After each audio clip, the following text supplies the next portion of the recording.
You know what the problem with humans is? They hide their teeth until you step on their tail.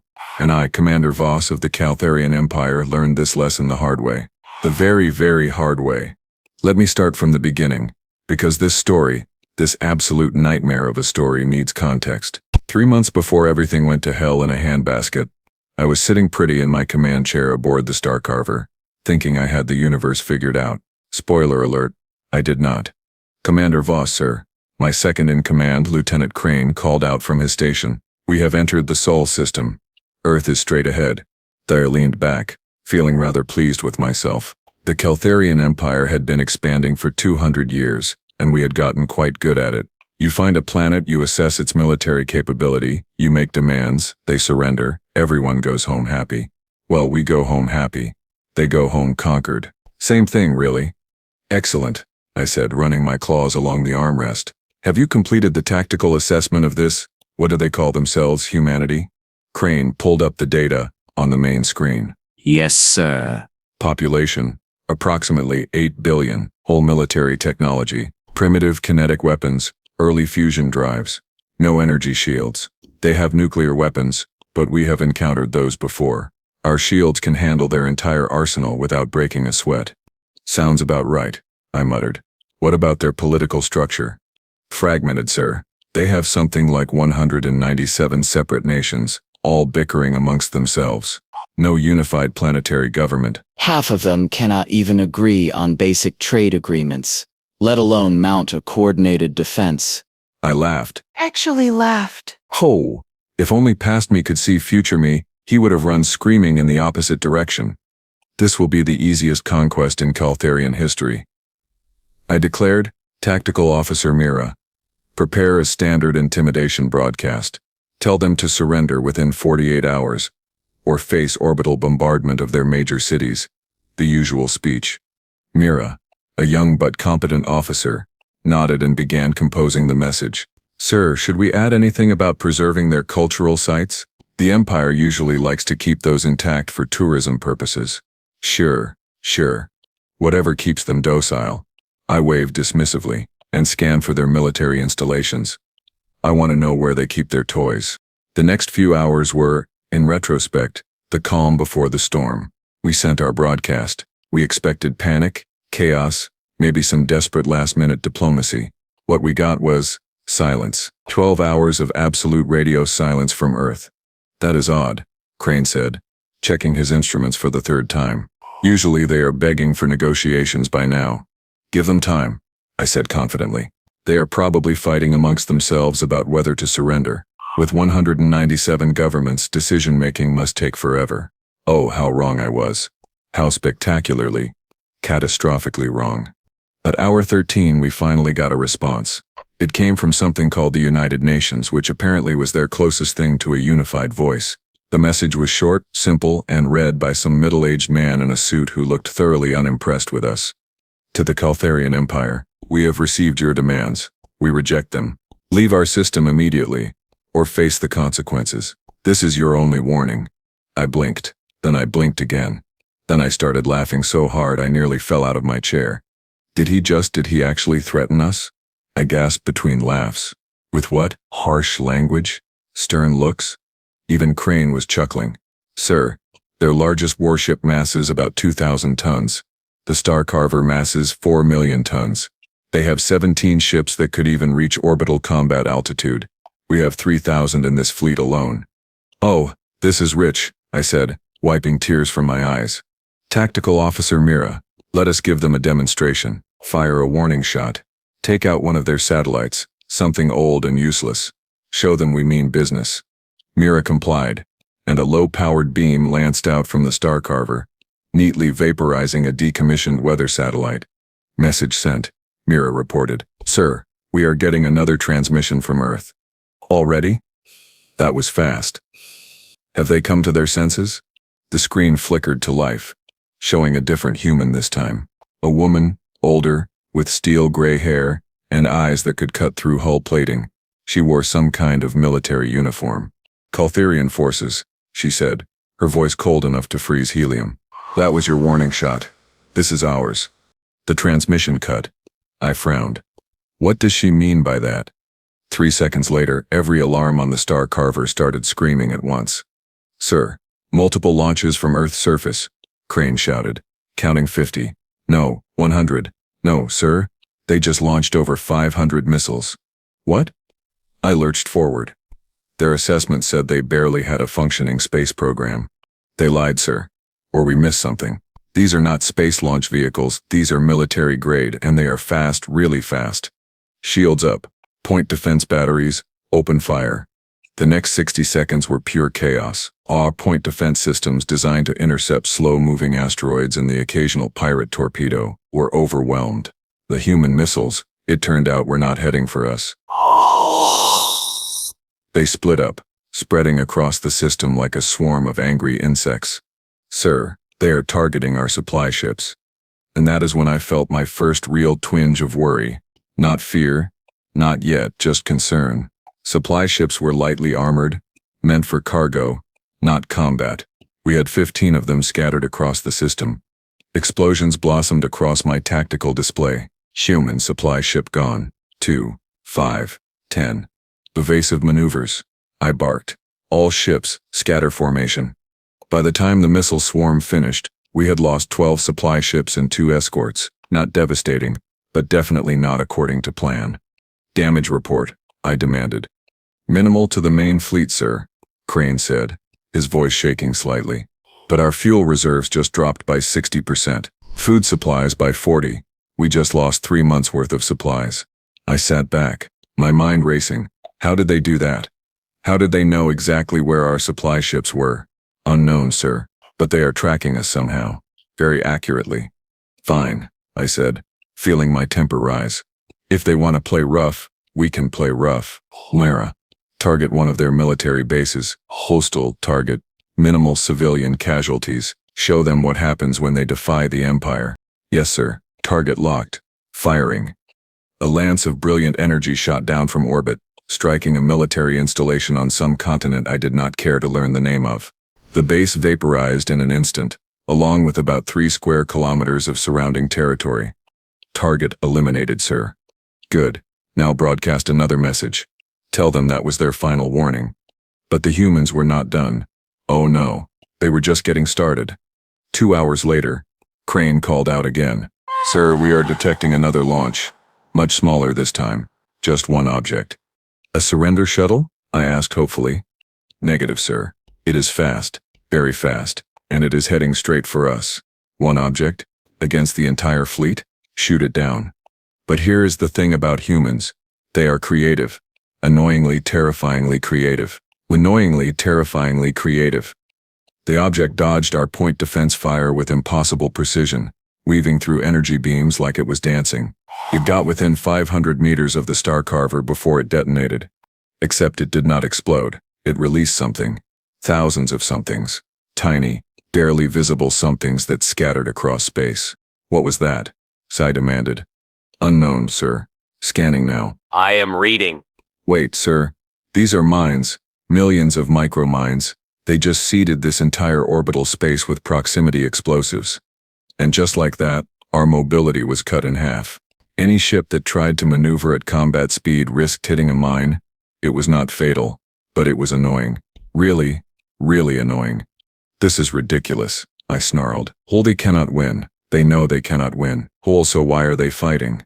"Sir, incoming transmission from Earth again." I was half tempted to ignore it, but curiosity got the better of me. Put it through. It was another human, this one in a different uniform.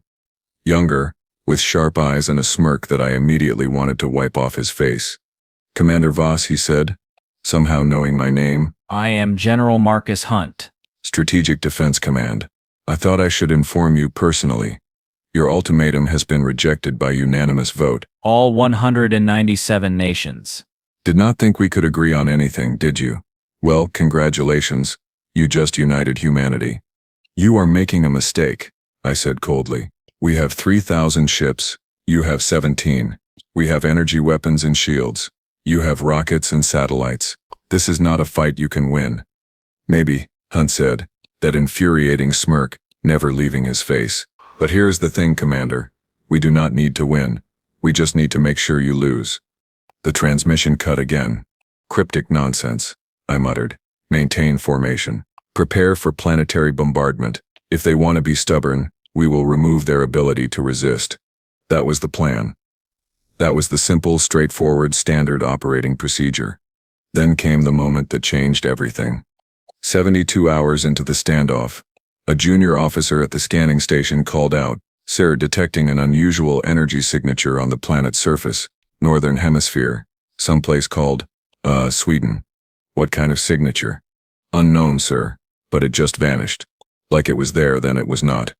I frowned. Probably some kind of power plant malfunction. Ignore it. 10 minutes later, the same officer spoke up again. "Hull, sir, similar signature detected in, Canada." Also just vanished. Crane turned to me, concern written across his face. "Sir, that is odd. Should we investigate?" "No time," I said. "We have a conquest to complete. Focus on military targets." But the signatures kept appearing and disappearing, all across the planet, like someone was flipping switches on and off. And then at hour 75, we got the call.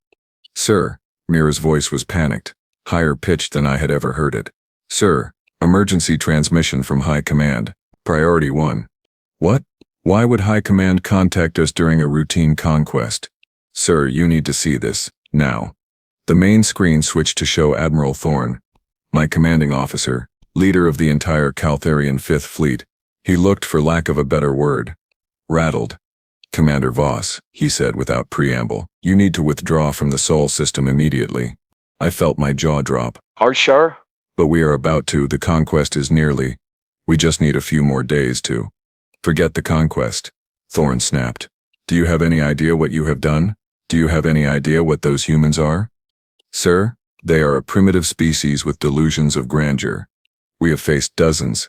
They are refugees," Thorne shouted, and I had never heard him shout before. "The humans are refugees, Voss, from the Cataclysm Wars. The humans are refugees, Voss, from the Cataclysm Wars." The bridge went silent. The Cataclysm Wars. Every schoolchild in the Empire learned about them 3,000 years ago. A war so brutal, so total, that it burned out an entire arm of the galaxy. 67 civilizations. Gone. Rendered extinct. The survivors fled, scattered, hiding in the dark corners of space. "That is impossible," I whispered. "The survivors of the Cataclysm are all dead. That was millennia ago." "Apparently not," Thorne said grimly. "We just received intelligence from the Concordat. The humans are not native to Earth. They colonized it 8,000 years ago, fleeing from something called the hegemony. The energy signatures you are detecting? Those are weapons, Voss, weapons that have been buried and hidden for 8,000 years. Weapons they swore they would never use again." I felt cold. Really, genuinely cold. "What kind of weapons?" "The kind that end civilizations." "Withdraw now, Commander. That is an order." But it was too late. Because at that exact moment, another junior officer, this one monitoring communications, called out with a trembling voice. "Sir, we are receiving a transmission from Earth. Audio only. It is being broadcast on every frequency simultaneously." "Play it," I said, though I suddenly did not want to hear it. A woman's voice filled the bridge, calm, measured, sorrowful. "To all Kaltherian forces in the Sol system. Oh! 42 minutes ago, your fleet fired upon a civilian target on the continent of Africa. You destroyed a city called Nairobi. The building you targeted was not a military base. It was an orphanage. You killed 643 children between the ages of 2 and 16. You killed 37 caretakers. You killed 12 medical staff. You killed visiting families. Total casualties, 708 souls, most of them children." My blood turned to ice. "We gave you chances to leave," the voice continued. "We warned you. We demonstrated our capabilities. But you chose escalation. You chose to target civilians. You chose to murder children." There was a pause, a long, terrible pause. "This is Premier Victoria Lang of the United Earth Government. As of this moment, humanity declares total war against the Kaltherian Empire. We are activating all dormant defense systems. We are unsealing the vaults. We are remembering who we used to be, and what we are capable of. May God have mercy on your souls, because we will not." The transmission ended. For 5 full seconds, nobody on the bridge moved. Nobody breathed. Then Crane whispered, "Sir, I am reading massive energy spikes all across Earth. Hundreds of them. No. Thousands.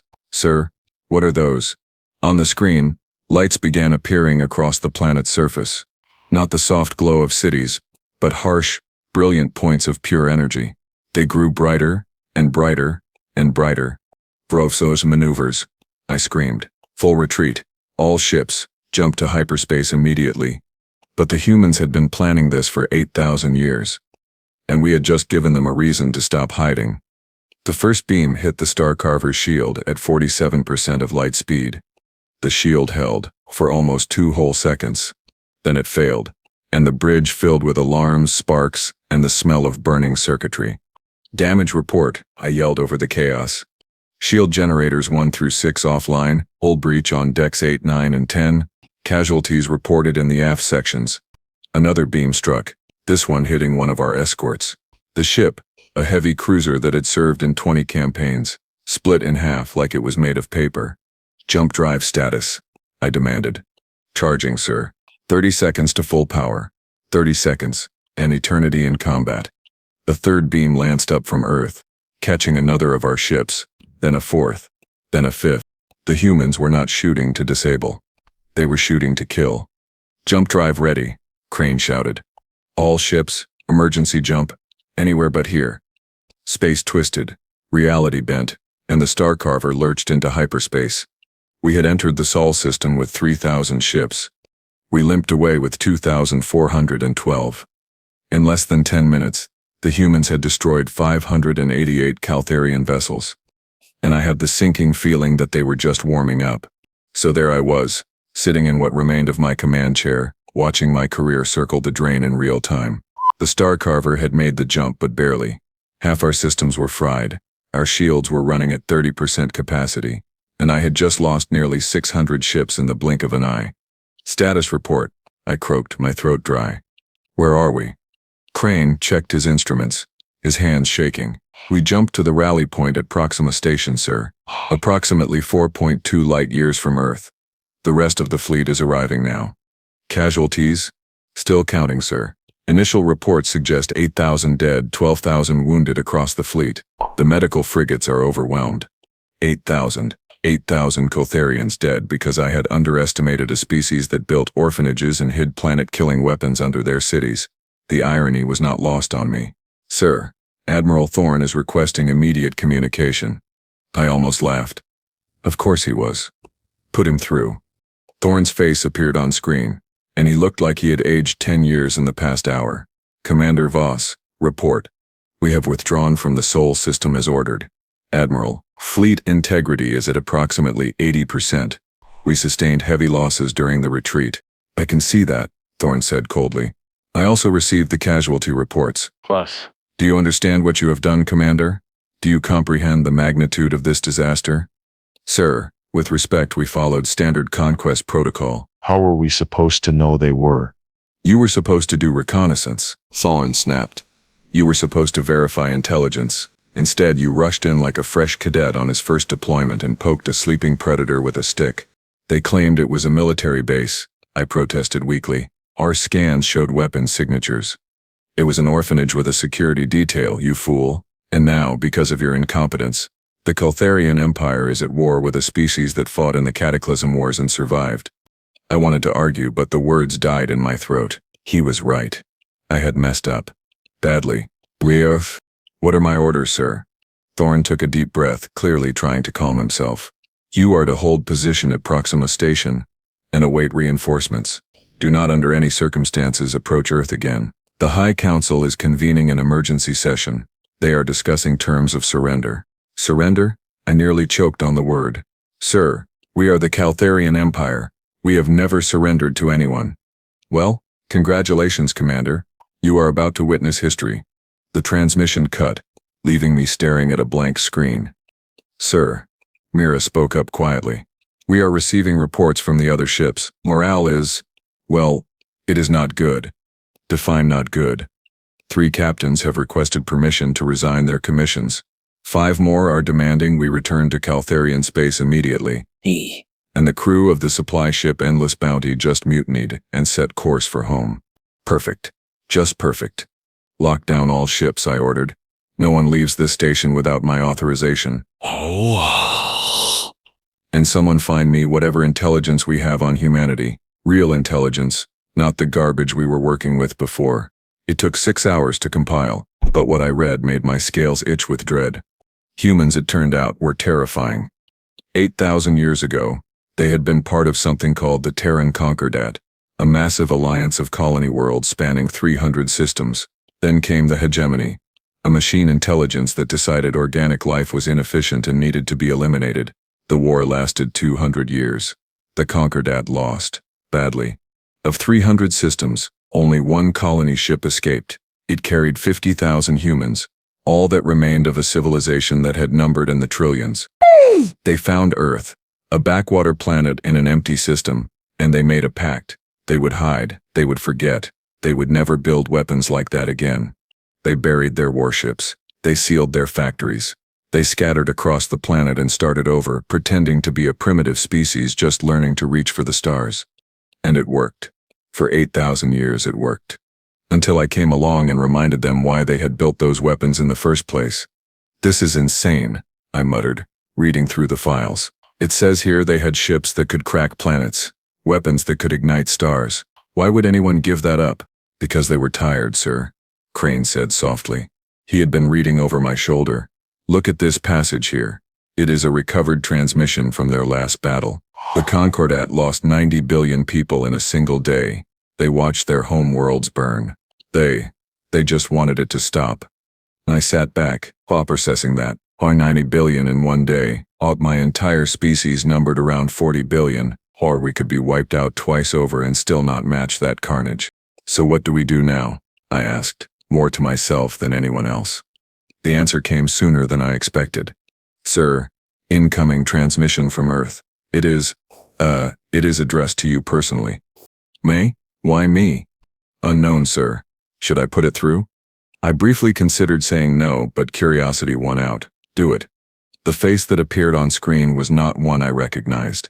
It belonged to a man, maybe middle-aged by human standards, with dark skin and tired eyes. He wore a military uniform, but it was covered in dust and what looked like dried blood. Commander Voss, he said, his voice hoarse. My name is Colonel James Okonkwo. I am, or rather I was, the commander of the Nairobi Defense Force. I felt my stomach drop. Colonel, I did not. Save it, he interrupted. I am not here for apologies. I am here to show you something. The screen split, showing footage from what looked like a helmet camera. It was shaky, dark, filled with smoke and the sounds of people screaming. This is from the rescue operation. Okonkwo continued. After your attack, we spent 18 hours digging through rubble, looking for survivors.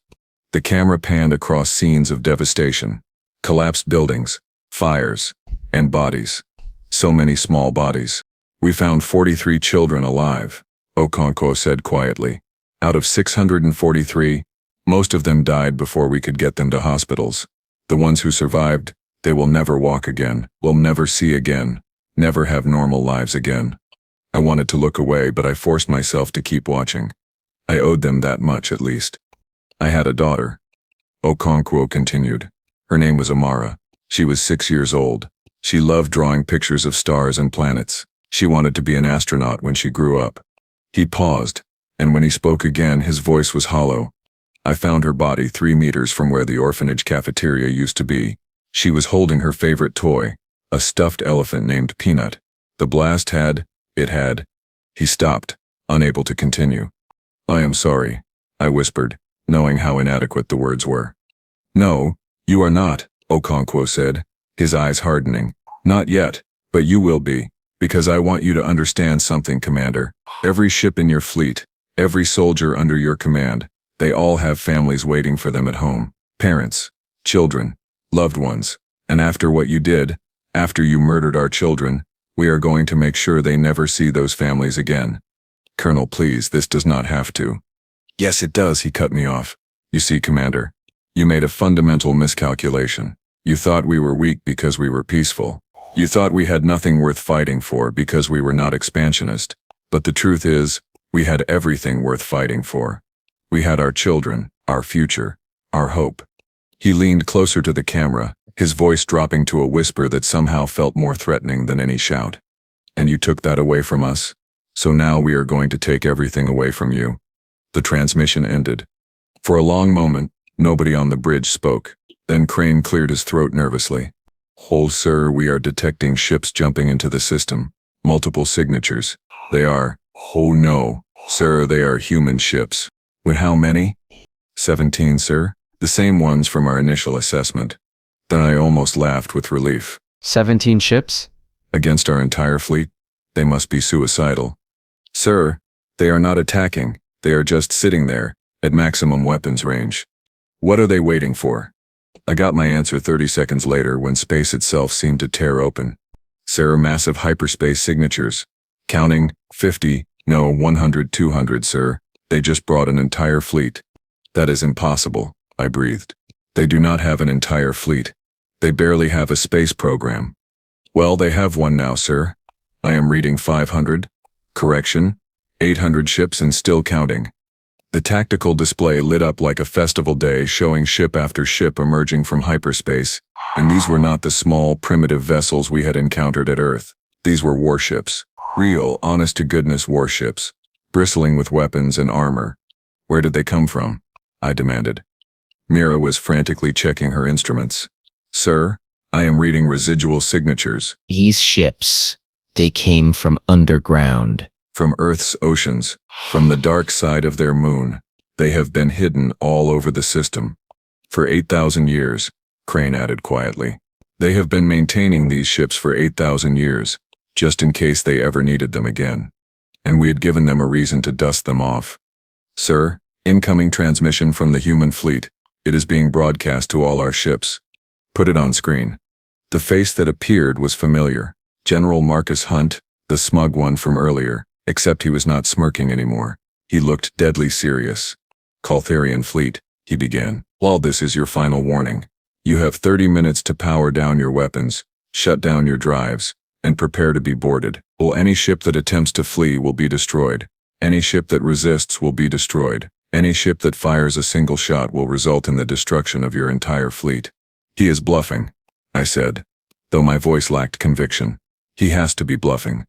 "Your 30 minutes start now," Hunt concluded, and the transmission ended.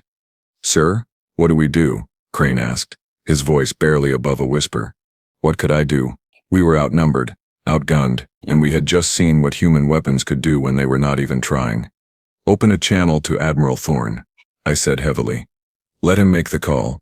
Thorne took less than 5 minutes to respond. He looked like he had aged another 10 years. "Commander Voss, the High Council has reached a decision. We are surrendering." "Sir, we still have." "We have nothing," Thorne interrupted. "Our analysts ran the numbers. Even if we brought every ship in the Empire here, we would lose. The humans have weapons we cannot counter, technology we do not understand, and most importantly, they have nothing left to lose." He was right. And I knew it. An enemy with nothing to lose is the most dangerous enemy of all. "What are the terms?" I asked. "Total withdrawal from all human space, including a 50 light-year exclusion zone around Seoul, reparations to be paid for the attack on Nairobi, and you, Commander Voss, are to be handed over to human authorities for trial." "Me? You gave the order to fire on a civilian target. The humans want justice, and frankly, so does the High Council. You are being made an example of." "Voss, a reminder of what happens when we underestimate our enemies." I wanted to protest, to argue, to rage against the unfairness of it all, but deep down, I knew I deserved it. "Understood, sir. I will prepare for transfer." "Commander," Thorne said, his voice softening slightly, "for what it is worth, you were a good officer. You just made a very, very bad mistake." "The worst one possible," I agreed. "I killed their children." The next few hours were a blur. Our fleet powered down weapons as ordered. Human ships took up escort positions, their weapons trained on us with unwavering precision, and I was transferred to a human vessel called the Defiant, which felt like either irony or a threat, possibly both. The human soldiers who escorted me were professional, almost eerily so. They did not gloat. They did not threaten. They just did their job with cold efficiency. I was taken to a cell, simple but clean, and left alone with my thoughts. 3 days later, they brought me to a courtroom. It was not what I expected. No grand hall, No elaborate decorations, just a simple room with chairs, a judge's bench and windows that showed a view of Earth from orbit. The trial lasted 2 weeks. They presented evidence, testimonies from survivors, data from our own ship's logs showing I had authorized the strike. They were thorough, methodical, and utterly damning. I did not bother mounting a defense. What could I say? That I made a mistake? That I did not know? It did not matter. 643 children were dead because of my orders. The verdict was guilty, on all counts. The sentence was life imprisonment on a human colony world, doing reconstruction work on planets damaged by war. The judge explained that humans believed in redemption, in the possibility that even the worst criminals could find a way to make amends. I would spend the rest of my life building homes for refugees, creating spaces where children could grow up safe and happy. It was, in a strange way, fitting. As they led me away, I caught sight of Colonel Okonkwo in the courtroom gallery. He was not smiling, but he gave me a small nod. Recognition, perhaps, or maybe just acknowledgement that justice had been served. I nodded back. 5 years have passed since that day. I work on a colony world called New Hope, building houses and schools. The humans I work with know who I am, what I did. Some hate me, most just ignore me. A few, incredibly, have shown me kindness. I will never forgive myself for what I did. The faces of those children haunt my dreams every single night, but I keep working, keep building, because it is all I can do. The Kaltherian Empire, for its part, learned its lesson. Humanity was granted full sovereign rights to their territory and a seat on the Galactic Council. Nobody dares threaten them now. The species that hid for 8,000 years had announced its return, and the galaxy took notice. There is a memorial on Earth, in the place where the Nairobi orphanage once stood. I have seen pictures of it, all 643 trees, one for each child lost. In the center, a statue of a little girl holding a stuffed elephant. Her name was Amara. She wanted to be an astronaut, and I took that dream away from her. So now I build. I hammer nails, mix concrete, wire electrical systems, and every house I complete, every school that opens, I dedicate to her memory, to all their memories. The humans have a saying. They told me about it during my trial. Those who cannot remember the past are condemned to repeat it. I remember. Every single day I remember. And I make sure everyone in the galaxy remembers too. Because the day Earth's orphanage was bombed was the day humanity stopped hiding and reminded the universe of a simple truth. You can conquer a peaceful species, you can demand their surrender, you can threaten their cities, but the moment you harm their children, you are not facing a peaceful species anymore. You are facing parents, protectors, survivors of the worst war in galactic history, and they will introduce you to the concept of total war. Trust me, I learned that lesson the hard way. The very, very hard way.